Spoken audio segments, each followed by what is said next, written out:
ஒரு கூட்டம் வரும்னு தெரியும், அது 10,000மோ 20,000மோ 50,000மோ நம்பரை விடுங்கண்ணா. ஒரு கூட்டம் வரும் என்று தெரிந்த பிறகு சரியான காவல்துறையை கீழே டிப்ளாய் பண்ணணும்ல. அதையே செய்யாம இன்னைக்கு 500 மழுப்புறாங்க. 500ங்கிறது கீழே இல்லைங்கண்ணா. டிராபிக் போலீஸ் இருந்தாங்களா, கீழே லா அண்ட் ஆர்டர் போலீஸ் இருந்தாங்களா? இல்ல, அவங்க எல்லாம் ஸ்ட்ரைக்கிங் போர்ஸ், அதுலயே 300 பேர் போயிருப்பாங்க. அதனால் இவ்வளவு பெரிய கூட்டம் சேரும் இடத்துல மிக குறைந்த காவல்துறையை டிப்ளாய் பண்ணிட்டு என்ன அவங்க கண்ட்ரோல் பண்ணிருக்கிறாங்க?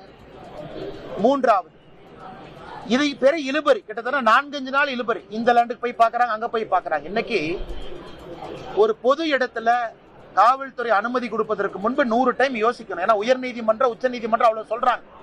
பொது சொத்துக்கு சேதம் விளைவிக்க கூடாது, பொதுமக்களுக்கு இடையூறு இருக்கக்கூடாது, டிராபிக் பிளாக் ஆகக்கூடாது, எமர்ஜென்சி ஆம்புலன்ஸ் எல்லாம் போனா வழி இருக்கணும்.